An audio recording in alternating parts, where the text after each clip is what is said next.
So if there's one thing I've learned to do in my 14 years as a physical therapist, it's getting people freaky fast mobility gains with as few exercises as possible. Instead of giving you 20 things to get each joint moving better, here are 5 moves that you can use as a warm-up before training or as your daily mobility routine, and you'll learn why they work. The first thing we have to do is to learn to move without producing a whole lot of tension. If you make a fist and you try to move your wrist, you'll notice you got way less mobility compared to if that fist is relaxed. That's how tension limits your range of motion. The best place to learn to move with less tension is by lying on your side with your hips at a 70-degree angle and a foam roller between the shins. Place your arms out in front of your chest. You're gonna nasal breathe quietly and easily during this move. As you're breathing, take your top arm and roll it along your forearm and then your chest all the way up to your shoulder. As this is going on, you'll start to notice that the rest of your body begins to move. First your torso, then your middle back, then your lower back, then your pelvis, and your leg. You want this to happen as slowly as possible, moving only one segment at a time. When you get to your end range, which is determined by when the leg stops moving, don't be that person who really rotates backwards. You're gonna go back to the start position, only this time leading with the leg. Move the knee forward. That'll cause the pelvis to come forward, then the lower back, then the middle, then the upper, and then the arm. So roll back, use the arm. Roll forward, use the leg. Do 1 to 2 minutes per side. Learning to move with less tension completely changes your mobility if you can apply that to tackling one of the biggest mobility stealers that our body does. Quick question, are you falling right now as you're watching this video? Well, if you're not that one person who is falling while watching this, the reason you aren't is because you're putting force into the ground to stay upright. When you do this, your body tends to shift forward. Some people naturally have their weight shifted forward, as you can see right here. When this happens, muscles on the back side of the body get tight, and this can limit your overall rotation. Shifting your weight backward while producing very little tension is a way of opening up a ton of rotation and improving your mobility. A great move to work on this is this roll right here that I learned from my mentor, Bill Hartman. Sit on the ground looking straight ahead with the knees bent. Do a soft inhale through the nose and straighten the knees. This will cause you to roll backwards. Exhale and bend the knees. That will cause you to roll forward. The key with this is making sure the motion is driven by bending and straightening the knees. Don't make the mistake of leading with the trunk because you'll flop backwards, and that's not going to help with the weight shift that we need. Try 1 to 2 sets of 10 rolls. If you want to progress the mobility gains with this, you can do this with the single leg variation. This time, you're going to take one arm and grab the opposite foot. Do the same straightening and bending that we did with the prior roll while maintaining that reached position. So drive a little bit more rotation and work on shifting your weight backwards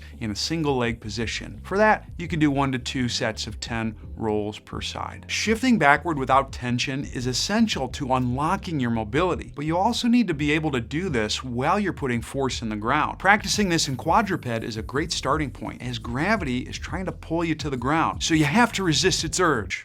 Jerk. Ideally, you'll do this move with push-up handles or dumbbells, but if you don't have them, you can put your hands flat. Just make sure your weight's predominantly on the base of the wrist and this wiggly bone that's on the pinky side called the pisiform. You want to create an environment where the push-up handle is directly in line through the base of your wrist. A lot of people make the mistake of having their wrist too arched back or extended. This changes that relationship between where the push-up handle is in your wrist, and that could put a little bit more strain in the arm than you would like, limiting your mobility gains. Looking straight down, take a slow 5-count breath in through the nose. During the exhale, which should also be a 5-count, push your hands into the handles and your knees into the ground. This should cause your entire torso to raise up as a unit. If you don't press evenly between the hands and the knees, it's common to see either crunching or arching. You want everything to raise up as one. I feel like the predator right now, not one of those predators. If you get this right, your abs should start to work. Maintain this pressure and breathe with that 5-count in and 5-count out. As you do this, slowly begin to step backwards while maintaining pressure through the arms. You do not want to sag during this. If you did, you lost the arm pressure. Take a couple steps back and take a couple steps forwards. You can progress the difficulty of that by lifting the knees and doing the same backwards and forwards walks, but I'll warn you, your abs are about to be cooked. hooked. Do this for 1 to 3 sets of 30 to 45 seconds. Now, once you've mastered reducing tension and shifting backward on the ground, you want to learn how to work on this in standing to get your mobility rocking when you're out and about. One of my favorite exercises for this is a toe touch to squat, as it works on both qualities. It's best to do on a ramp, but you can do it on flat ground in a pinch. Staying heel heavy, take a slow breath in through the nose, and then during the exhale, bend forward to touch your toes. Here's how you want to sequence this movement. Inhale and drop down into a squat, staying heavy on the heels. Exhale, straighten your knees, so that way you're back into the toe touch position. So it's inhale down, exhale, come up. The biggest mistake that I see people make is losing the heel contact on this. Perform this move for 10 total reps. Now, to really enhance your mobility, you gotta be able to rotate in standing. Rotation unlocks mobility everywhere. So the better you get at it, the more mobile you will be. I like using lunges with a certain kind of twist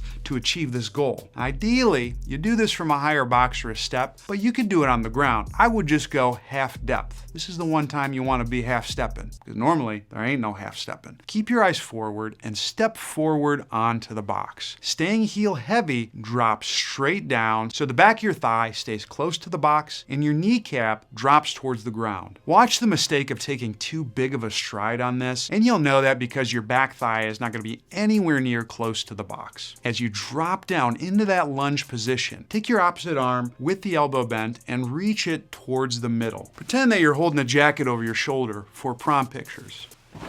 The one with this pose is totally optional. Inhale as you drop down into this position to open up the hips and back area. Exhale and use your heel to push back to the start position. Alternate sides as you're doing this. The biggest mistakes that I see on this is over-rotating with the arm. You want to make sure that it goes toward the middle. The other thing is forcing the elbow to the knee, because if you crunch this too much, it's going to create most of the motion in the middle portion of the back, and it's not going to be as uniform of a rotation as we desire. And the other big mistake is keeping the arm up too high. If you do that, it's going to limit the rotational gains that we want. Do 10 repetitions per side. Now, if you feel pretty good after doing that daily mobility routine and you want to progress your motion even further, then I'd check out this video right here, which provides a full assessment and exercise progression to target your specific restrictions.